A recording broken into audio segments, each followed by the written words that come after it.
Bienvenidos al podcast de economía e inversiones de Upside Capital. Revisaremos el rendimiento del mercado en Chile y el mundo y las principales noticias económicas y financieras que marcan la jornada. Muy buenos días, ¿cómo están ustedes? Viernes 28 de octubre de 2022, soy Ramiro Galeano, les doy la bienvenida a otra edición más de mercados en Upside Capital. El Fondo Monetario Internacional anticipa un peor 2023 para la economía chilena en la actualización de su panorama económico mundial. Las proyecciones para el Producto Interno Bruto durante este año aumentaron al 2.1%, sin embargo para el próximo año cayeron al menos 1.3% desde el menos 1% de la proyección anterior. Y estima que la tasa potencial de crecimiento a mediano plazo es del 2.5%. Otra mala noticia para la economía local, confirmando lo que será un año 2023 bastante complicado para nuestra economía con crecimiento negativo. Eventualmente las peores condiciones económicas pueden tener un efecto, por ejemplo, frente al dólar peso, haciendo que el peso pierda valor frente al dólar, es decir, que el dólar se mantenga alcista en Chile, a lo menos por las condiciones de nuestra economía. En ese sentido, hay otras condiciones como por ejemplo el manejo de tasa de política monetaria y también factores externos, al menos respecto a la salud consolidada de nuestra economía. En general el panorama es bastante complicado y eso podría eventualmente también hacer que el peso vaya perdiendo fuerza frente al dólar. Ayer tuvimos al IPSA subiendo un 0.7%, cerrando en 5.187 puntos, el dólar en 941 pesos, cayendo 11.34 pesos durante la jornada de ayer, y el cobre en 3.52 subiendo un 0.19%. Si nos vamos a nuestras pantallas, a esta hora en nuestro monitor del dólar peso tenemos al dólar en Chile cotizando en 926,50. Continúa esta tendencia bajista que se da en línea con lo que habíamos conversado. Si es que se produciera una ruptura de niveles de 935, podríamos buscar fácilmente 925, que es donde está prácticamente cotizando ahora. Durante la semana tuvimos solamente un día alcista, que fue el día lunes, desde 971 a 987 marcando máximos, y desde esos máximos venimos ya con una caída de aproximadamente 55-60 pesos en el dólar. Ante la ruptura de niveles de 925, el próximo soporte se encuentra gráficamente en 911. ¿Por qué ocurre esto? Buenas noticias en general desde el punto de vista de la inflación en Estados Unidos, que las vamos a revisar por supuesto, han hecho que la presión para la Reserva Federal de seguir aumentando la tasa de política monetaria a la velocidad que lo está haciendo, etcétera, sea menor, y eso claramente los mercados tienden a incorporarlo inmediatamente. Si vemos, por ejemplo, la cotización del dólar index a esta hora, el dólar en el mundo, una comparación del dólar frente a sus principales socios comerciales, vemos que en esta jornada sube un 0.2%, sin embargo el último mes ha caído un 1.20%, y eso eventualmente puede estar también justificando una menor presión del dólar en el mundo al alza, y eso también hacer corregir al dólar a la baja. Si miramos el cobre hoy día cae un 2.42% a $3.43 por libra de cobre, de manera que la caída en el dólar peso obedece principalmente a factores internos donde el peso local se aprecia frente al dólar. También, como dijimos, eventualmente puede influir en la caída del dólar en Chile las perspectivas de que el día miércoles en la reunión de la Reserva Federal tengamos noticias respecto a una Reserva Federal menos agresiva en su alza de tasa, y eso produzca también caídas en el dólar en el mundo y por supuesto en Chile, dado que tenemos feriado el día lunes y martes.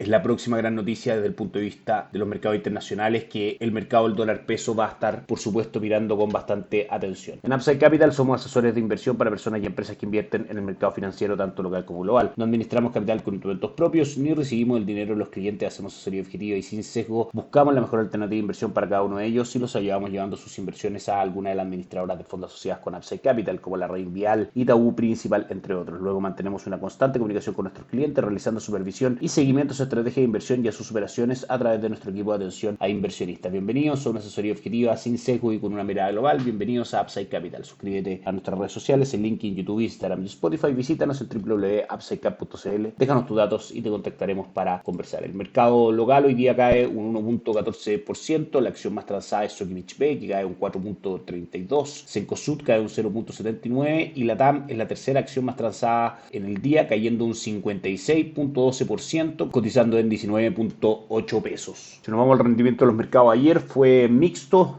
Dow Jones, el índice industrial de Estados Unidos, subió un 0.6%, cae el S&P 500 un 0.61% y el Nasdaq también cayó un 1.63%.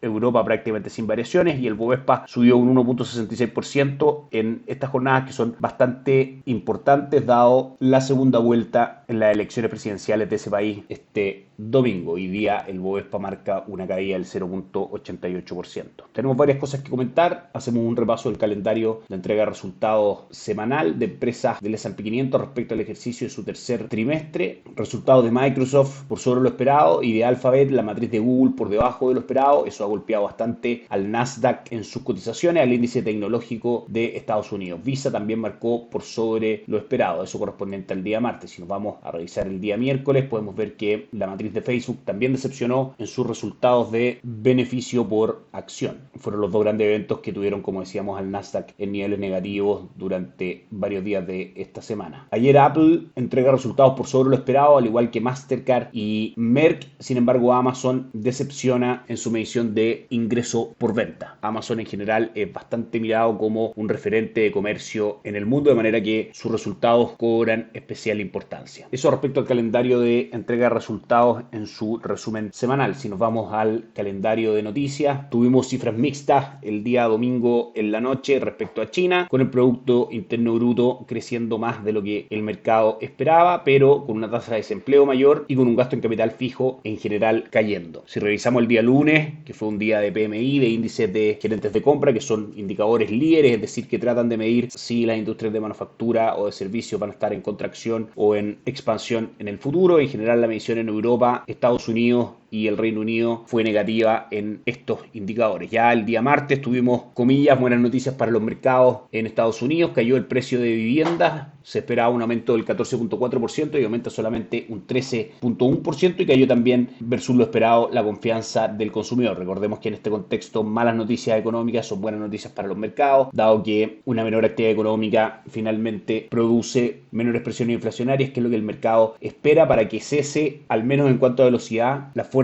alza de tasas que ha presentado la Reserva Federal durante este año. Ayer jueves tuvimos caídas en los pedidos de bienes durables y en el índice de precios de bienes y servicios incluido en el Producto Interno Bruto, pero el Producto Interno Bruto en sí mismo marcó avances del 2.6% versus el 2.4% esperado. Eso eventualmente presionó al rendimiento mixto que comentamos de los mercados el día de ayer. Y por último, hoy día tenemos malas noticias macroeconómicas, buenas noticias en Estados Unidos. El precio de gasto en consumo personal subyacente en su medición anual cayó versus lo que se esperaba. Se esperaba una expansión del 5.2%, sin embargo sube solamente un 5.1%. Se mantiene en línea en su medición subyacente mensual y cae también la venta de viviendas pendientes en Estados Unidos. Se esperaba que este indicador cayera un menos 5% y cae un 10.2%. Hoy día en general entonces vemos en Estados Unidos caídas en las cifras de inflación, caídas en las cifras de vivienda, y eso tiene hoy día los mercados de bastante buen ánimo cerrando la semana. Si vamos a revisar Asia, en general los tres índices cayeron. El Nikkei 225 de Japón cayó un 0.88%, el Hansen de Hong Kong cayó un 3.66% y el índice de Shanghai cayó un 2.21%. Si revisamos Europa, que tiene algunas cifras interesantes que comentar respecto a Francia, Producto Interno Bruto e IPC por sobre lo esperado, España, IPC por debajo de lo esperado y Producto Interno Bruto por debajo de lo esperado, y Alemania,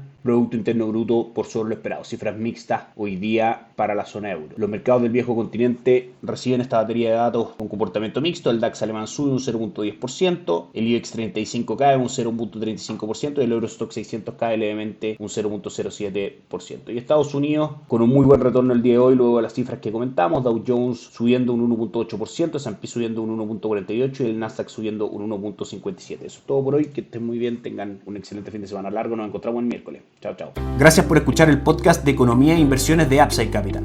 Te invitamos a visitar nuestro sitio web www.upsidecap.cl y contactarnos para brindarte una asesoría objetiva, sin sesgo y con una mirada global para tus inversiones.